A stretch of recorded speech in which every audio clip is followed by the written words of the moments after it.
सेना जो तैयार हो रहा था, खालसा सेना, याद कीजिए पीछे जो हम लोग पढ़े खालसा सेना, ये खालसा सेना को इसमें झोंक दिए। हाँ हाँ, ठीक है। तो हाँ हाँ,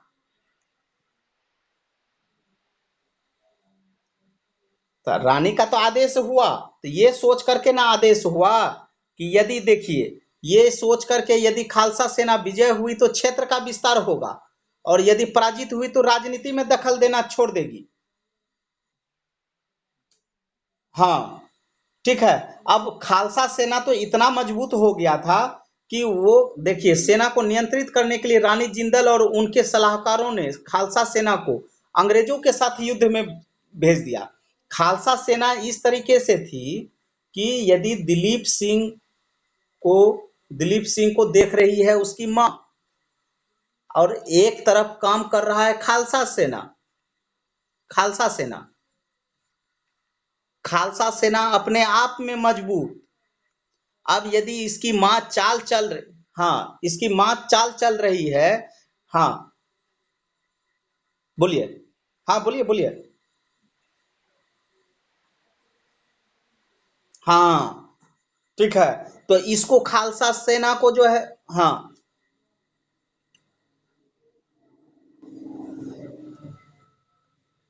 बिल्कुल, यदि झकझोर दिया तो वहां दोनों में चित भी मेरा और पट भी मेरा। अर्थात यदि जीत गया तो क्षेत्र विस्तार होगा, और हार गया तो आगे बढ़ से मेरे राजनीति में दखल नहीं देगा। क्लियर? हाँ, चलिए आगे बढ़ते हैं। चलिए, प्रथम आंग्ल में युद्ध में 4 गोल हुआ, और लास्टली में क्या हुआ, लाहौर की संधि, है ना। लाहौर की संधि 9 मार्च 1846, वेरी वेरी इंपॉर्टेंट, या याद रखिएगा। लाहौर की संधि, है ना, लाहौर की संधि 9 मार्च 1846, और प्रथम आंग्ल सिख युद्ध से जुड़ा हुआ था। कोई दिक्कत है ना। इस संधि में अंग्रेज और दिलीप सिंह के बीच निम्न शर्तें हुई। ये नंबर 1, दिलीप सिंह को रानी जिंदल की संरक्षता में राजा स्वीकार किया गया। सतलज से पूरब के क्षेत्र व जालंधर के द्वाब क्षेत्र पे अंग्रेज का आधिपत्य होगा। लाहौर दरबार पर 1.5 करोड़ का जुर्माना लगाया जाएगा। 50 लाख रुपये नगद एवं 1 करोड़ के बदले कश्मीर गुलाब सिंह के हाथों बेच दिया जाएगा। यही गुलाब सिंह, ठीक है। उसके बाद सिख सैनिकों की संख्या कम एवं निश्चित कर दी गई, और लाहौर में एक रेजिमेंट की नियुक्ति की गई। और रेजिमेंट जो है वो क्या था, सहायक संधि का ही एक हिस्सा था, सहायक संधि का। क्लियर? चलिए आगे बढ़ते हैं। और अंग्रेजों के परामर्श के बिना किसी विदेशी को सेना में नहीं रखा जाएगा। यह था आपको लाहौर की संधि में जो शर्त दिया गया था। और ये संधि जो है वेरी वेरी इंपॉर्टेंट, इसको याद रखिएगा बाबू। कोई दिक्कत? उसके बाद नेक्स्ट हुआ भेरोवाल की संधि 16 दिसंबर 1846 को। 1846 में सिखों ने पुनः विद्रोह कर दिया, और अंग्रेजी सेना ने इस विद्रोह का दमन करके दिलीप सिंह को पुनः एक संधि की। मतलब फिर से सेना विद्रोह कर दिया था, और उसको दबा दिया कौन? अंग्रेज। तो बोला कि हम दबा दिए हैं तो चलो हमारे साथ संधि करो।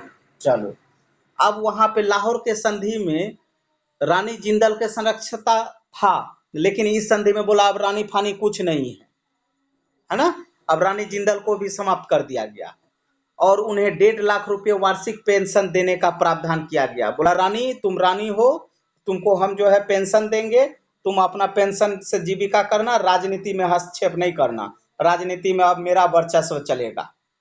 क्लियर?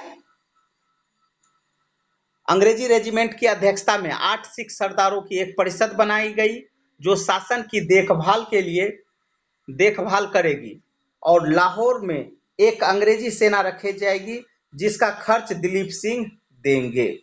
जिसका खर्च कौन देंगे? दिलीप सिंह देंगे। कोई दिक्कत? चलिए, फाइनली युद्ध होता है द्वितीय आंग्ल सिख युद्ध 1848 से 49, है ना, 1848 से 49। और यह युद्ध भी बहुत ही, ये रहता है कि अब इतिहास में पंजाब का नामो निशान मिटने वाला है। ठीक है, इसके अंतर्गत 3 लड़ाइयां लड़ी गई। प्रथम वाले में 4 लड़ाइयां लड़ी गई थी। मुदकी का युद्ध, फिरोजपुर का युद्ध, अलीवाल का युद्ध और सुब्बाराव का युद्ध। ये चारों में जो है सिख पराजित हुए थे, है ना। अब उसी तरीके से द्वितीय आंग्ल सिख युद्ध में 1848 से 49 में इसके अंतर्गत 3 लड़ाइयां लड़ी गई। रामनगर का युद्ध, चिलियावाला का युद्ध और गुजरात नगर का युद्ध। ठीक है, और इसमें फाइनली सिख सेना आत्मसमर्पण कर दिया और अंग्रेजी का सेनापति ह्यू गोफ था। कौन था? ह्यू गोफ था, है ना। और फाइनली 1849 में सिख राज्य को अंग्रेजी में मिला दिया। ठीक है, कोई दिक्कत? एक बाबू क्वेश्चन क्या है कि सिख कहां से आया भारत में? ठीक है, ये क्वेश्चन कौन किए हैं? कौन किए हैं? कौन? शशि?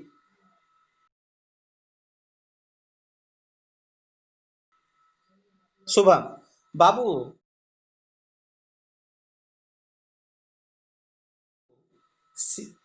हाँ हाँ हाँ, सुनिए, अब पहले एक बात समझ लीजिए। सिख जो है कहीं से हमारे यहाँ आए नहीं, ठीक है। ये पंजाब वाला एरिया जो था ना, पंजाब वाला एरिया, तो जब देखिएगा हमारे यहाँ एक आंदोलन चला है, भक्ति आंदोलन। ठीक है, भक्ति आंदोलन, कोई दिक्कत? और भक्ति आंदोलन में महाराष्ट्र के क्षेत्र में अलग उभर करके आए नानक देव, ये सब।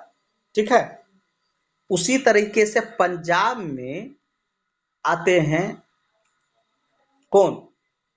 पंजाब में सिख धर्म, हाँ, सिख धर्म की स्थापना होती है। और उसके कौन बनते हैं संरक्षक? कौन बनते हैं?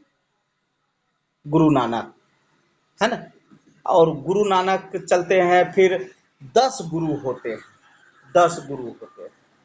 और 10 गुरु में जो है गुरु अर्जुन देव थे। फिर 10वें गुरु जो है, जिसका पटना में आपको क्या है, गुरु गोविंद सिंह, जिनका जन्म स्थल ही है। ठीक है, तो ये वहां भक्ति आंदोलन से उभर करके आए हैं सिख। कोई दिक्कत? शुभम? शुभम? शुभम? कोई दिक्कत? हाँ, चल, तो बस ये याद रखिएगा, महाराष्ट्र में भी जो उभर करके आए थे, ठीक है, तो उस समय महाराष्ट्र, पंजाब, दक्षिण भारत, ये सब में भक्ति आंदोलन के समय में सिख आए। और सिख एक धर्म के रूप में उभर करके आए, बाद में यह जो है सिख जाति में तब्दील हो गए। ठीक है, चल, इस तरीके से 1849 में सिख राज्य को अंग्रेजी में मिला लिया गया। अब इस तरीके से आपका पूरी तरह से दिलीप सिंह को पेंशन देकर के रानी जिंदल के साथ इंग्लैंड भेज दिया गया।